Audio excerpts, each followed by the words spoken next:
Ichano yani kwe Kulien TV Atibati geze chobu Kuliendi man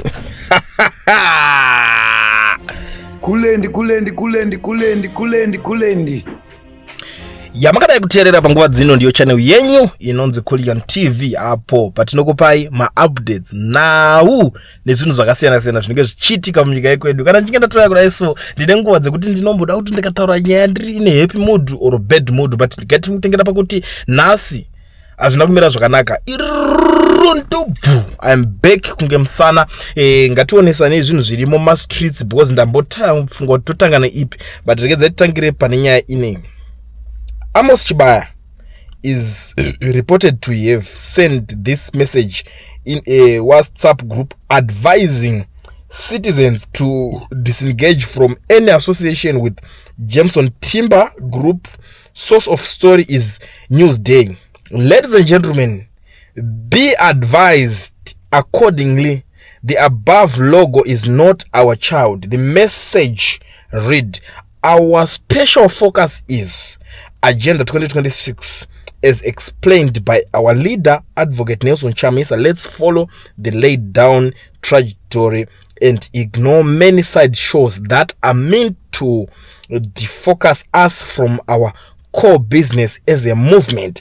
There are many WhatsApp groups created in province by our yesteryear detractors who are busy adding our membership. You are kindly advised to exit such groups led by people who are not pro the vision of Advocate Nelson Chamisa. Our position will be communicated to you by the leadership through our usual channels. Let's focus more building on stronger foundations for the movement. Ndo shoko rikutaurwa na Amos Chibaya, but ndobva ndati kudii. Amos Chibaya zvinhu zvaakutaura zviri right muri yeZimbabwe. Ndoda kumomberera maoko, but zviri right for the movement that they are trying to build, not for the Zimbabweans. MaZimbabweans hatina basa nemafights enyu ema-political parties. Ndo chinhu chekutanga mukatorwa kutoti hey ninga akadai so because atida zvinhu zvekuti ninga hasi kushanda neChamisa saka hasi munhu we-change. No, we don't like that anymore. Chamisa time yake akapuwa yakarebesa akatoita zvaari kuita nanhasi achitotry kuita zvaari kuita, but hazvireve kuti pakabaka rimwe kenduru pakudzimwa rimwe kenduru toti saka pabaka rimwe kenduru pauya umwe munhu arikuda ku opposite the same idea, saka toti kudii makenduru akawanda zvinotoita kuti rima rirambe richitiza. Ndo zvinhu zvinofanira kuunderstandwa nevanhu. Yes, vanhu vanoda Chamisa, vanhu vanoda Chamisa nditi. Yes, futi vanhu vari kudawo futi Timber. So what are we saying? Chinhu ngachiende kumberi. Siyai Timber aite basa. Haikona kurwadziwa. I don't like vanhu vanorwadziwa kuti pabhuyu hasi kuside kwedu saka sei ari kuita zvinhu zvakadai so why ari kubudikira. Timber ngaite, he must do the Lord's work because you guys are doing absolutely nothing to stop this whole thing. Ndo chokwadi chamahara. Saka imi maakurwadziwa, maakufila unge zvema competition, matoma competitors are Timber. To me it doesn't make sense honestly, because mimi you can't compete yourselves with Jameson Timber panguva dzakadai so idzi. But help him kana muchikwanisa, kana musingakwanise leave it, just leave it, because atina kwatinenge tichienda tiri kumboenda kupi, takananga kupi, ndombotira kutombobvunza kuti alright direction yezvinhu zvatiri kuita nezvinhu zvine patiri senyika izvozvi iri kunanga kupi. What are we doing? Where are we? What exactly are we trying to achieve? Kana tiri kutry kuti okay Jameson Timber ari kubuda ari kuti guys let's stop this whole thing chekunzi 2030 chaka something. Imimi muripo mukuti muite semungoti ndezvekupenga zvaari kutaura izvo kuti vanhu munhu wese ari kuda kumisa this whole idea ya 2030 ngaasapotwe. Chamisa netimu rese renhikikini rake ranganaro vakawana enough support from maZimbabweans. Anditi hazvina kuzofamba mushe. Pakauya umwe munhu ari kudawo same support kuti atry kuachieve something, kwaanonyimirwa iko iye ari muZimbabwean, because isusu chatiri kuda munhu ari kuseva ma-interests dzemaZimbabwean. Interest ya Amos Chibaya ari kutaura iri selfish because ari kuda kuti vaite zvinhu zvekuti vabuild their party, but party yacho yasikwanisa kuzosumudza maZimbabweans, kubudisa maZimbabweans munzara. Ndo chinhu one chandiri kunetsana naAmos Chibaya. Mufesi wangu ndoziva naye kubva kudhara since day one, but I don't like zvinhu zvaari kutaura ndezvekupenga. Amos Chibaya zvinhu zvese zvakutaura ndezvekupenga. asi zvinhu zvemapati zviri kutaurwa. One thing that I like about Jameson Timber asi kutaurwa zvekuti pati yedu tozoda so kana patoiswa logo pabhaizika I understand, but Timber message yake iri clear. I still understand and I still remember Timber achibatwa chiroho. Timber wazoda isonzo yakuno kuiwa boba asungwa baitwa sei muri kuzona. But kana makuti asi wedu uyu wakazoda so are you trying to tell us kuti Timber wacho munhu wamunanga gwere nai guys. Ndizvo here zvamukutaura because isusu chinhu chatisiri kuda muZimbabwe muno munhu ari kushanda nesystem kuti ainge achivhiringedza vanhu. Kana muchinge mune that proof, go straight to the point. I hate opposition nonyepa yekuti unomuka kuseni woti ningi ndewachakati usina kana evidence. Ningi ari kudai so atichada vanovenga vanhu for no reason. Guys, please let's unite semaZimbabweans. Indofarira nyika yakabatana, ndofarira vanhu vane one love, one picture, one vision, tiri one nation. Kudai so zvinhu zvinotanga kunakidza baba, kwete kuti totanga kudzgonza Timber ari kudai so musamusupport. No, Timber zvaari kuita zviro right, anodeserve support. Do you think kuti iwo already nevision naTimber? Inini I used to follow all of these guys. Munozviziva inini ame top fan baba rachamisa top ukaona top fans kuti une phone number dzemunhu unofonerana naye kana uyoka zvakakwidza. What's that? Kwete kuti ndofonerana naye anombondifonera wozotaura kuti chiiwewo zvako. Tine chitoziziva anenge atoziva kuti ichi chakaipa chimufesi icho ndozvona. But ndine nguva yekuti nditomuudza kana atobhaiza ndoti pachamisa abhaiza akoko ndozvachoka. That's one love. You know one thing I still remember pane umwe musi ndakachanzi ndikaita video rimwe ndikati pachamisa ari kunyeba zvaruta zvekubhaiza ndavadherera undaizvo andozvona. Vanhu vakati iwantu kuti sei background ndobva afona achitry kuexplain outside drake of the story. Ndikati but kubhaiza kakudai Mr President amusizvona zvikanzi yes ndiri munhu I'm a human being. Pamwe pacho ndinobhaiza but tikatowana vanhu vati vari frank enough kutaura kuti aiwa shamwari apa pawabhaiza apa wagona ndokuti ndirambe ndichivezeka. Ndino kuti wakamboona goridhe zvariri rinopinda nemoto mufenesi moto kupiswa richidai kuti rizobuda raperfect. Rinopinda nemakawanda rikaenda muacid rikaenda moto ropiswa rosara rarega hapana kana kabrasi kasimbi kana kachika ripo. Ndo zvinoda kuitwa vanhu, kwete kuti ukangobuda uchingoti ningi ari kubhaiza aiwa haasi kubhaiza ndiye Messiah or something. Messiah tinomuprova ndi Messiah kana achinge atisevha kubva mumatambudziko. Ndo zvinhu zvoda kufanira kudzidziswa vanhu, kwete kuti munotanga kuti mukaona umwe munhu ari kubudikira kuti guys let's fix this ngatidhilei nevanhu ava makutanga kuti ndikupenga timuterere.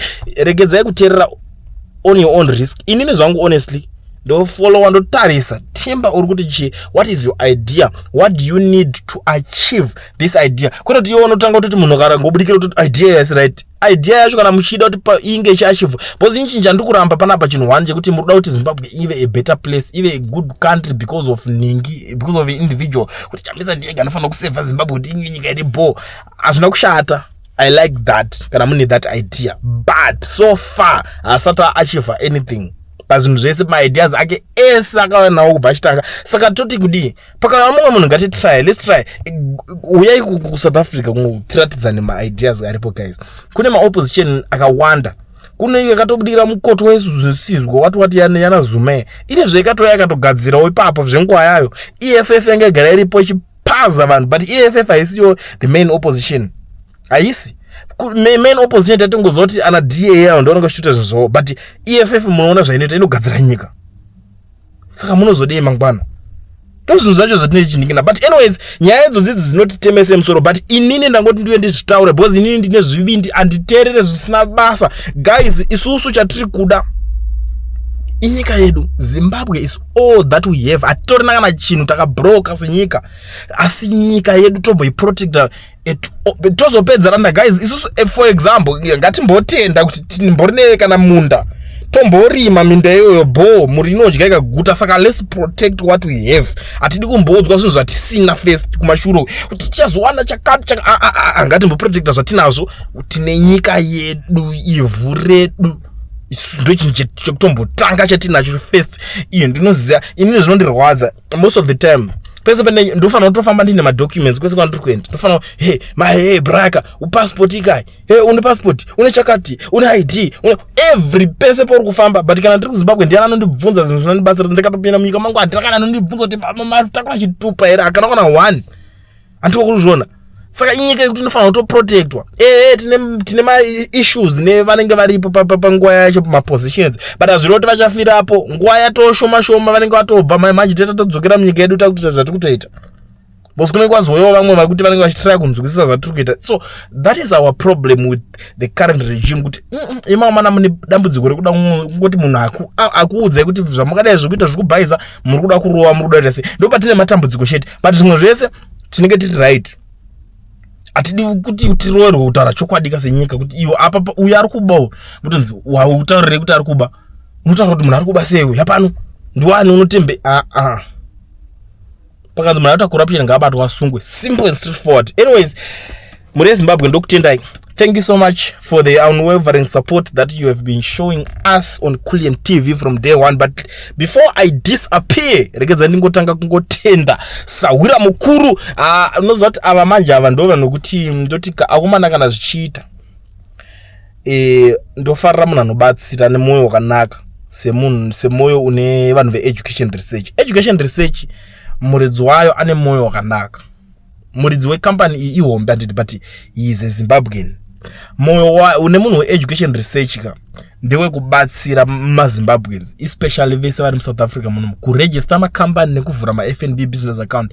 Vakomana vanhu vakawanda vakamboenda kune vamwe vanhuwo vachida kuenda kunotraya kunobatsirwa zvichiramba vachivharwa but education research handisandambonzwa any complain kuti munhu ati ndazoenda kuna mukoma Owen ndakataura navo vakandivhara mari yangu. No. Mukoma Owen vari professional but so ndo zvinhu zvandiri kwanisa kutenda this company nonzi education research iyi kuti vane moyo vanonzwisisa kuti mari inorwadza kushanda saka vanokuitira zvinhu zvako ukangotaura navo zvichazvo kuti ita so votokurejistera company yako wokuvhurira FNB business account uri kwauri ikoko vari kwavari ikoko zvinongoita kunge kufona so but watoone company. It's something chekuti chinofanira kutendwa saka ndoda kutenda vanhu education research nezvinhu zvamuri kuita mana. Thank you so much. maZimbabweans vari kutounza feedback manyama vachitaura kuti guys aiwa company zvinhu ngazvirambe zvakadaro rambai mune moyo wakanaka education research. So kune vanhu vese varikuda kuregisterwa macompany muSouth Africa muno nekuvhurirwa maFNB business account vasina mawork permits kana mastudy permit batai education research iyoyo mukoma Owen. Tell a friend kuti education research is the way to go. Mukoma Owen ndo shasha ngavarambe vachibatsira maZimbabweans ngavaudzai hama neshamwari ngavaite kuti register company yako kuvhurirwa FNB business account needucation research usaende kumwe ingosvika muadmin box mavo panhamba dziri kushowa pafly kuti ndazina Kulian ndimi shasha ndimi muri kuita zvinhu chaizvo uone kuti haubatsirwe ipapo. Saka ndiri kuti chinhu garai mubata mukoma Owen vakubatsirei vakuitirei zvimwe zvese izvi dzatoo nhorondo. Usaswera uchiudzwa nomwe munhu kuti saka kuregister company kunonetsa zvinozoda chakati hanzi zvinozoda business permit. Mabusiness permit anodhura inoita 5 million yonongo wadeposit maaccount mako saka unoiwana kupi 5 million yekudeposit yoda kutombotanga upenyu. Izvezvi passport chete yaunayo iyoyo inotoita kuti uregister company muSouth Africa muno nekuvhurwa FNB business account kueducation research. Ndo zvandiri kuti batai mukoma Owen nhamba idzo nyatsa kurova screenshot tora nhamba ita kuti ndabva kwaKulian hanzi munopedza masports uone kuti vanotadzira kupedzera masports madiscounts do you know kuti ndabva kwaKulian unotowana discount kungoti Kulian chete uchida kutoregister company unotowana discount yako kungoti vatonzi shamari wabva mumaoko akanaka. Saka unozodei iwewe mangwana chii chiri kukumisa kuti uregister company chii chiri kukumisa kuti uite zvinhu zvako zvinobatika.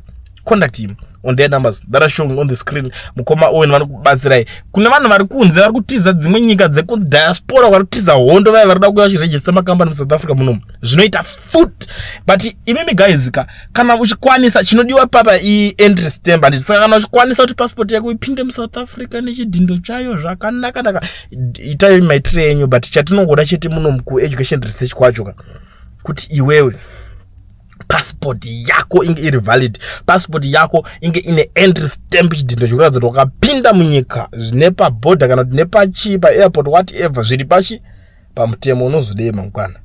Saka garai mabata mukoma Owen vakubatsirei vakuitirei.